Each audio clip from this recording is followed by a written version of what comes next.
Friends, पिछले भाग में आपने पढ़ा था, तनीषा पुनीत को कहती है, अपनी ही पत्नी को दर्द तकलीफ देकर किसी गैर लड़कियों के साथ रिश्ते रखते हुए आपको शर्म नहीं हुई और आज आपको शर्मिंदगी महसूस हो रही है। माना कि बड़ों के सामने बोलना गलत है, लेकिन यहाँ सवाल मेरी माँ और मेरा है। मैं नहीं जानती कि मेरी माँ ने कितने दर्द और तकलीफ सहन की है। इतने वर्षों तक वह अकेली घुट घुट कर जीती रही। कभी उसने मुझे इस बारे में कुछ नहीं बताया। हमेशा यही कहती थी कि इस दुनिया में हम दोनों माँ बेटी ही एक दूसरे का सहारा हैं। जब भी मैं और बच्चों को अपने पिता के साथ देखती हूँ तो अपनी माँ से पूछती कि मम्मा, मेरे पिता कौन हैं, तो वह यही कहती हैं कि ऊपर जो भगवान है ना, वह मेरे हम सब के पिता हैं। वहीं सबके पिता भाई बहन सब हैं। लेकिन उसने मुझे कभी तुम्हारे बारे में असलियत नहीं बताई। नहीं चाहती थी कि तुम्हारे बारे में जानकर मुझे कोई ठेस पहुँचे।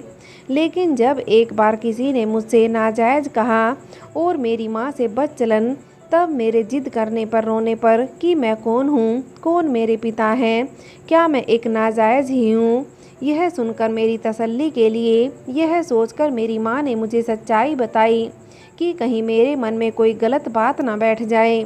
मेरी माँ से जो कुछ मैंने उसके अतीत के बारे में जाना है, उसे जानकर मैं उसका दर्द तो महसूस कर सकती हूँ।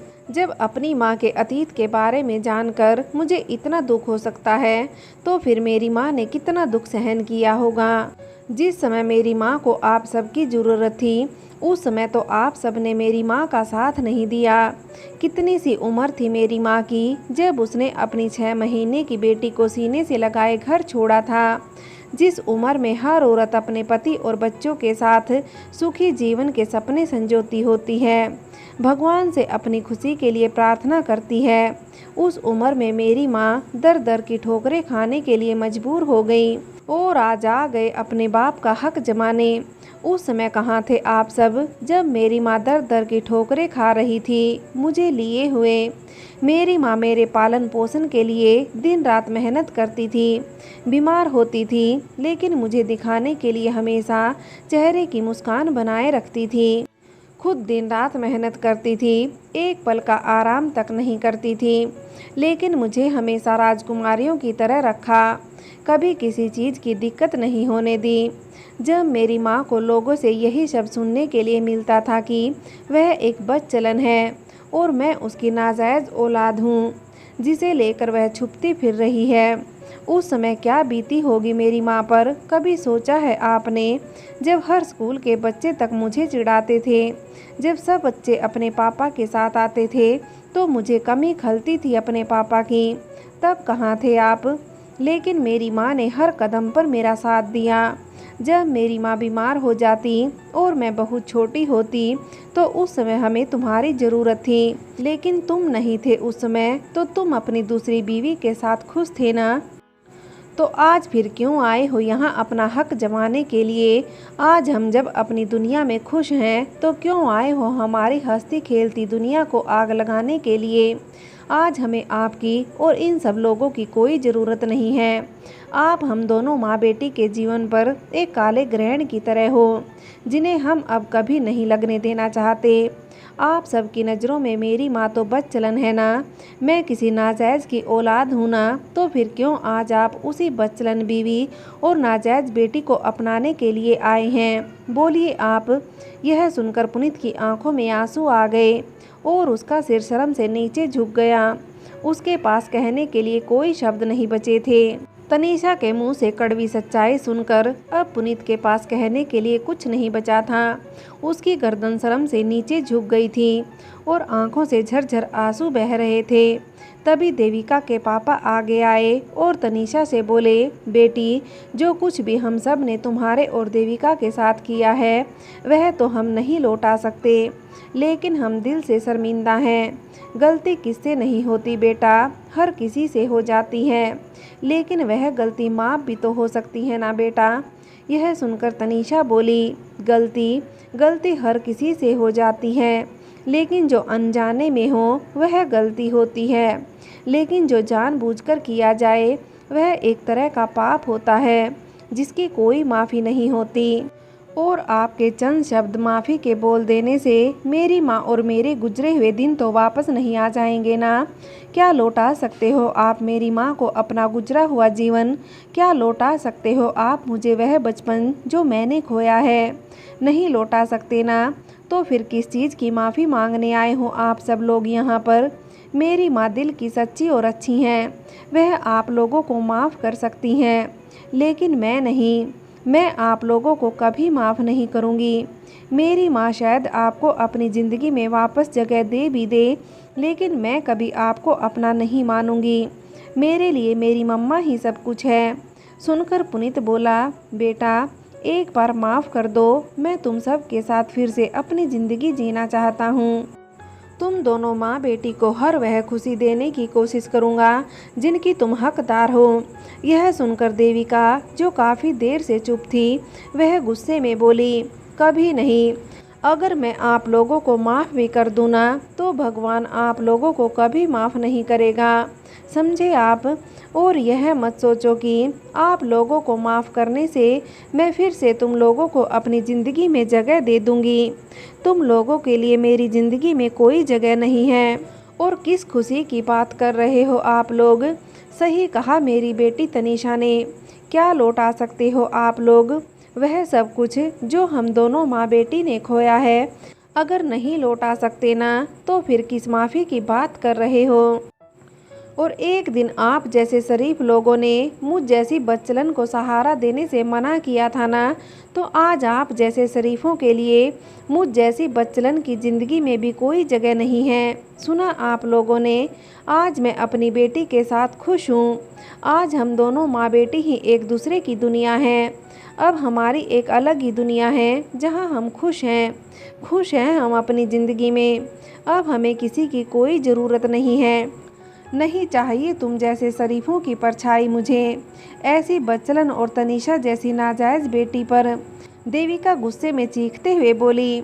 आज देविका की आंखों में जैसे अंगारे दहक रहे थे।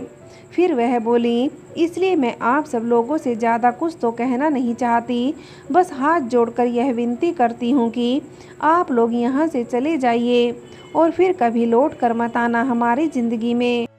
यह कहकर देविका ने अपनी बेटी तनीषा की तरफ देखा और कहा, चलो बेटी। यह कहकर वह अपनी बेटी तनीषा, नवीन और उसके घर वालों के साथ अंदर चली गई। पुनीत और बाकी के घर वालों ने उसे रोकने की कोशिश की, लेकिन रोक ना सके। आखिर रोकते तो क्या कहकर रोकते, क्योंकि जितने दर्द और तकलीफ़ उन लोगों ने देविका और तनीषा को दिए थे, उन्हें तो वह वापस लौटा नहीं सकते। अब उनके पास पछतावे के सिवा कुछ नहीं था। अंदर जाकर देविका ने अंदर का दरवाज़ा अच्छे से बंद कर दिया और नौकर को आवाज़ देकर बोली, शंभू जल्दी से सबके लिए खाना लगाओ, जोरों की भूख लगी है। यह कहकर देविका ने नवीन के माता पिता की तरफ देखते हुए कहा, समधी जी समधन जी आइए, सब साथ में खाना खाते हैं। यह कहकर वह खाने की टेबल की तरफ बढ़ी। देविका को इस तरह बोलते देखकर नवीन और उसके माता पिता हैरान थे। सब लोग खाना खाने की टेबल पर बैठ चुके थे। तब देविका के पिता बोले, समधन जी माफ़ करना, वैसे मेरे पूछने का हक तो नहीं है, लेकिन फिर भी क्या मैं पूछ सकता हूँ? आपके अतीत में जो कुछ हुआ वह तो हमें नवीन ने पहले ही बता दिया था, लेकिन हमें आपके अतीत से कोई मतलब नहीं था। लेकिन आज जो कुछ हमने देखा सुना, उसे देखकर मन में एक सवाल है, क्या वर्षों पहले इन लोगों ने जो सब कुछ किया आपके साथ, क्या उसे भुलाकर आज इन लोगों को माफ़ ना करके आप अपनी ज़िंदगी में आगे बढ़ पाएंगी? अगर आपकी जगह हम होते तो हम भी इन लोगों को कभी माफ़ नहीं कर पाते, लेकिन आज आपको देखकर ऐसा लग रहा है। उनकी बात बीच में ही काटते हुए देविका बोली, माफ़ करना समधी और समधन जी, लेकिन मैं इस बारे में और बात नहीं करना चाहती। जो कुछ मेरी ज़िंदगी में हुआ वह उस काले धब्बे की तरह है, जिसे चाहे जितनी कोशिश कर लूँ लेकिन मिटा नहीं सकती। उसके निशान आजीवन मेरे जीवन पर रहेंगे, लेकिन उन निशानों को नज़रअंदाज कर मैं अपनी ज़िंदगी में आगे भी बढ़ सकती हूँ। मैं उन काली यादों को याद ना कर अपनी आने वाली ज़िंदगी सुकून से जीना चाहती हूँ। और अब मेरी आगे की ज़िंदगी मेरी बेटी तनीषा और उसकी ही खुशी है। यह सुनकर नवीन के पापा बोले, सच में समधन जी, आप बड़ी महान हैं। अगर दुनिया की हर औरत आपकी ही तरह अपने आप को कमज़ोर ना समझकर हिम्मत वाली हो जाए तो शायद दुनिया में कोई भी औरत अबला ना कहलाए। शायद अपने ससुराल वालों और मायके वालों को और अन्य लोगों से परेशान होकर कोई भी खुदकुशी ना करे, अपनी जान ना दे। दुनिया में अगर एक रास्ता बंद होता है तो ऊपर वाला अनेकों रास्ते खोल देता है। आप उन औरतों के लिए एक मिसाल हैं जिन्हें यह समाज बेवजह ही परेशान करता है। आपने यह मुकाम हासिल करके आगे बढ़कर यह साबित कर दिया कि अगर एक औरत चाहे तो लक्ष्मी बनकर पूरे घर को संभाल सकती है, अन्नपूर्णिमा बनकर सब लोगों का पेट भर सकती है। लेकिन वही औरत दुर्गा बनकर अपना रास्ता खुद तय कर सकती है। औरत जितनी नाजुक होती है उतनी ही मजबूत होती है। अगर वह अपनों की खुशी के खातिर अपनी खुशियों का गला घोट सकती है तो अपनों से दुखी होकर अंदर से टूटकर मजबूत बनकर एक नया मुकाम हासिल कर सकती है। मुझे गर्व है आप पर और आपकी बेटी तनीषा पर, जो अब हमारे घर की बहू बनने वाली है। यह कहकर दुष्यंत राज के चेहरे पर मुस्कान आ गई। दुष्यंत राज की बात सुनकर दुष्यंत राज की पत्नी बोली, औरत कभी कमज़ोर नहीं होती, अपनों के खातिर वह कमज़ोर पड़ जाती है, वरना उसके जितना मजबूत कोई नहीं होता। तब नवीन बोला, सही कहा मम्मा पापा आपने। काश दुनिया की हर औरत तनीषा और उसकी माँ की तरह हो जाए तो हर औरत अपनी एक अलग पहचान बनाए और दुनिया को बता सकेगी जिसने उसे ठुकराया था आज वही लोग उसकी एक झलक देखने के लिए मोहताज हैं। तभी वहाँ पर शंभू खाना लेकर आ गया और फिर सब लोग एक साथ खाना खाने लगे। देविका को अब मन में अलग ही सुकून मिल रहा था। अब उसके लिए सब कुछ अपनी बेटी है। अब वह अपने अतीत को भुलाकर आगे बढ़ना चाहती थी। उसके चेहरे पर आज कोई दुख की भावना ना होकर एक अलग तरह का तेज था। फ्रेंड्स, ये कहानी यहीं समाप्त होती है। आप अपना प्यार और सपोर्ट बनाए रखिएगा।